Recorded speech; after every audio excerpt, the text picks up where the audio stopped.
Hi, good morning. It is the 6th of January 2023. It's a Friday. Got a head cold this morning. Kind of had a cold going on last night.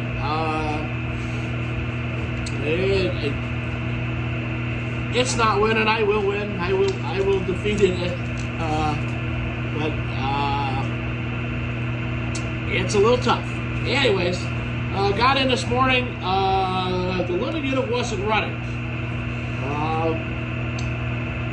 It had tripped out on a fault code, and I think it just got hot. The temperature was a little high for it, so I can't see. I mean, it just gives me a U1 fault. Can't really tell you what that is. See if I can find something where it tripped. It was about 2 o'clock in the afternoon when it did that. 2 fire calls last night, so I didn't get down here to even put the chickens away. They were fine when I got here. They were out wandering around. They were doing their thing. Anyways, so he restarted everything. We are running fantastic right now. I did all my paperwork and then I restarted, so wouldn't screw up my numbers. But we're running at pod level is 1700.21. The little unit is at 250 kilowatts. The big unit is at 472. They're running on level control, so they run right together all the time. So we're a total of 714 kilowatts right now. So there's nothing to complain about there. Even with the one unit down, the big unit was running about 580, somewhere in that area. 5. Let's see. I can tell you here real quick. Maybe I can. 529. So we were running to 529, and that's really good. I mean, the actual top of that unit, the factual top end is 550. And so we were almost there. Through wear and tear and age, things don't run as they do. And plus, you got to remember, we only run to like 85%, and then we don't push the units any more than that. So our maximum is 80% of both units, or 85% of both units. So even at the 529, it was running at maximum capacity. We're just sitting here plugging away. Things are going well. I'm gonna take it outside here in a second. We're doing a quick log here.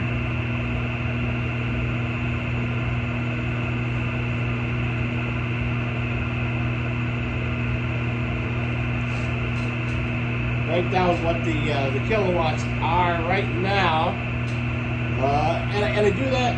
I like to keep track of that. Just simply,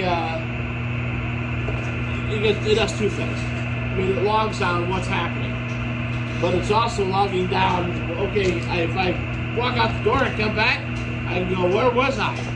What was going on? How's come this is that way, and we're not doing this? And so I would have a better idea.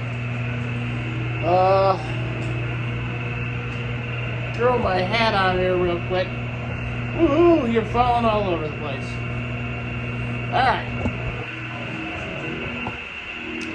Let's go take a look at the river this morning.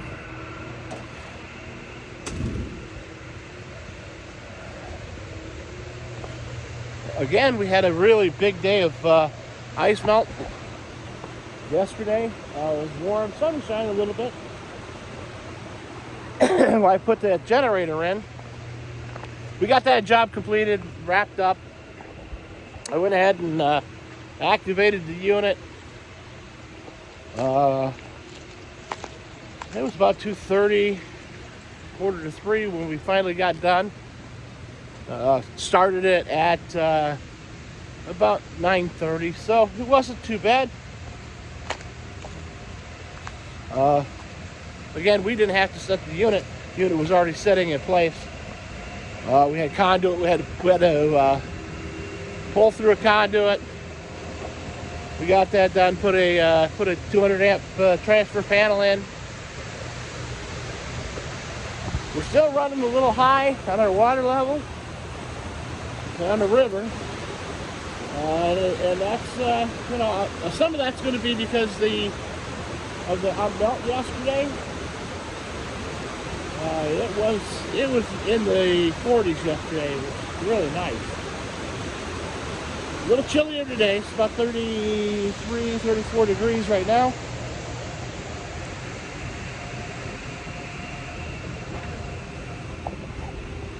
So I got down here this morning. We had two, like I said, we had 2 fire calls, and I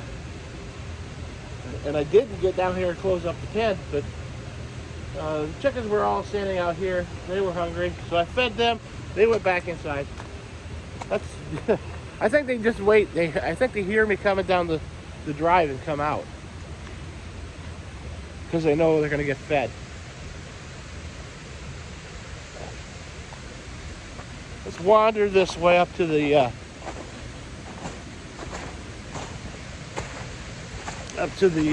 waterfall here. We can take a quick look.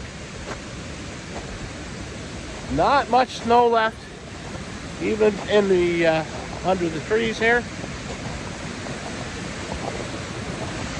Swing you around here and take a look.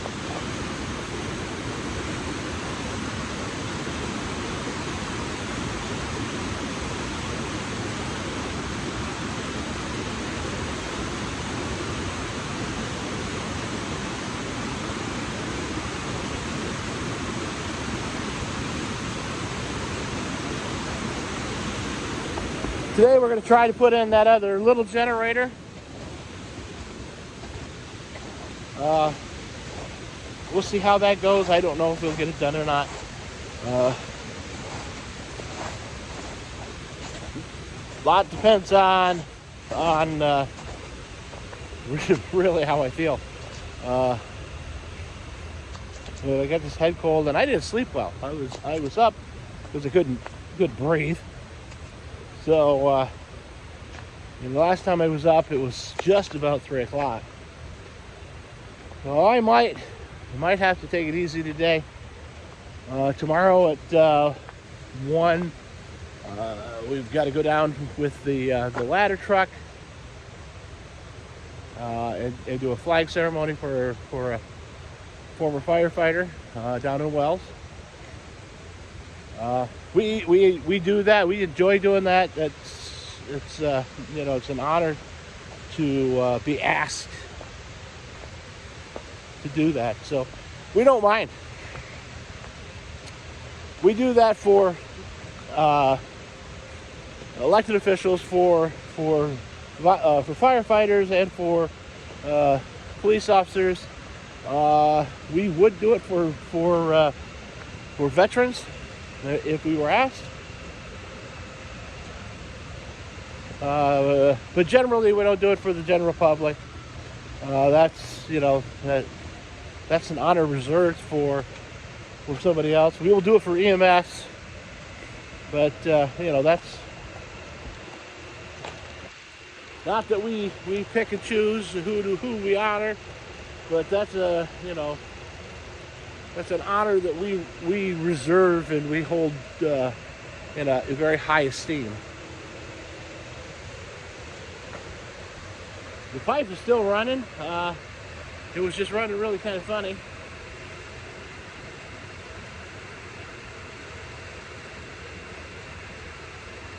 It was must have had a chunk of ice coming down it or something, because it was spitting and spurting and jumping and hopping, and it is amazing what you can do with a little bit of gravity. I could take that pipe and add on to it, come over here and set automatic water up, but I already have water, so you don't really need it over there. But I would imagine you could run it quite far if you chose to. The tractor, I noticed, is got a soft tire on it. This is the tire that went flat during the big 24 inches of snow. And this tire, I noticed, is going flat now. So I'll have to get the air compressor out, blow that up before we move on to go somewhere else, before the next big snowfall comes, which is we don't really have a date for the next big snowfall, but it will happen. It is it's inevitable. It does happen. Usually we get a big snow around Valentine's Day. I can recall Valentine's Day where we actually received 44 inches of snow. And that was a little bit unusual, a lot unusual, and that was not fun. I was working for for the construction company at the time, and was on the plow crew. And I started plowing at 5 in the morning. We stopped plowing places where nobody was by noon because we just could not keep up. Meaning that if it was just a camp or somebody's second home and they weren't there, and there was no reason to try to continue because we were going to have to use the bucket loader anyways. So it was, and I continued. It was about 10:30, 11 o'clock before I finished plowing. We had to run a rescue mission because one of the guys that was supposed to be out plowing got up at 5:30 and said, well, it's not really plowing a lot, or not snowing a lot, so I'm going to stay in bed for another hour. Well, he slept a little more than an hour. The next time he looked out the window, it was already 8:30. By that time, we had a foot of snow. He had one job to plow, and that was one driveway. That's what I said. It was one driveway to plow, but that driveway was 2 miles long. So he had quite a task ahead of him.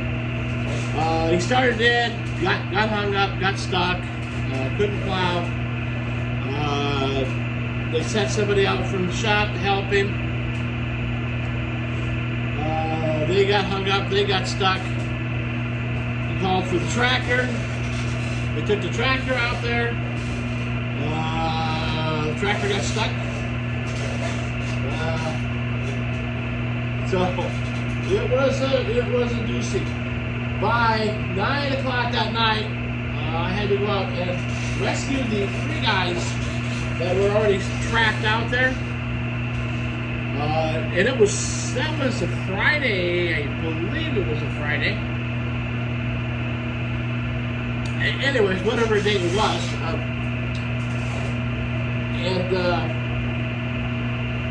So Saturday, or the next day, I went in and the mechanic and I went there to work on that drive, and we took the bulldozer in. And the bulldozer would push the snow back and forth as we went in, and I would clean up.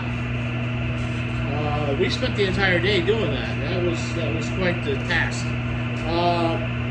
That was the last day that guy get any snowplowing for the company, as you can imagine. The next year, to do that driveway, they bought a great big Oshkosh truck to plow that. They still have the truck. I don't know if they're still plowing it that way or not. That property was out in Masico, which is about 12 miles, 14 miles from here. But it was quite the elaborate property. The property was originally owned by the Colt Manufacturing, and it was their shooting club back in the turn of the century, in the 1900s. This guy purchased it. He's from Germany. He purchased the property. He owns 2 lakes,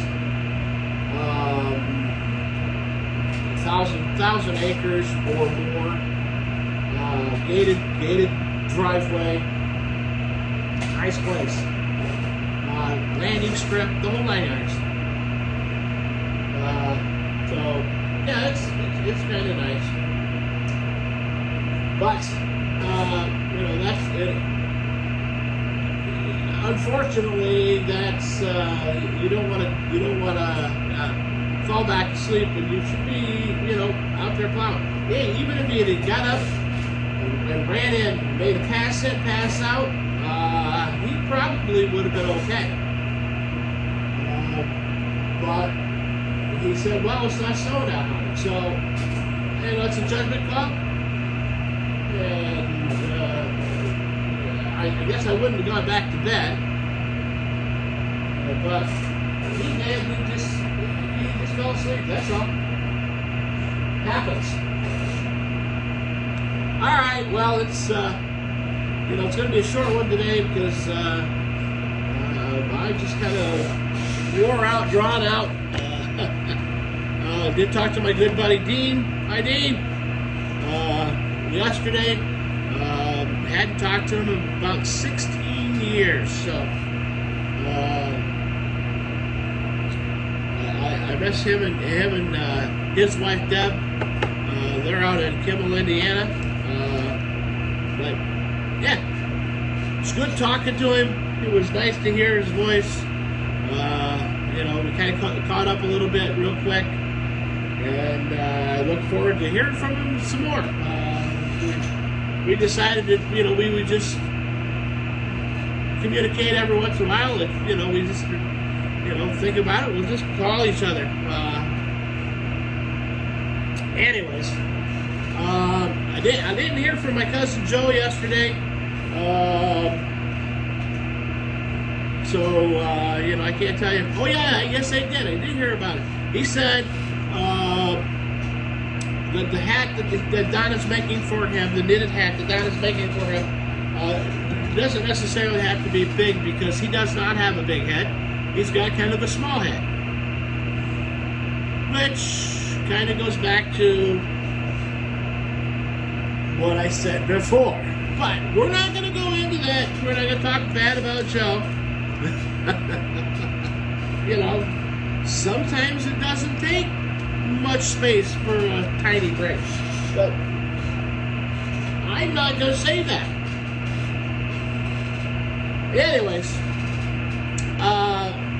so we're going to jump off here, gather up some eggs. Hopefully the sun is shining where you guys are. You guys have a great day, and keep a watch on each other. Talk to you later.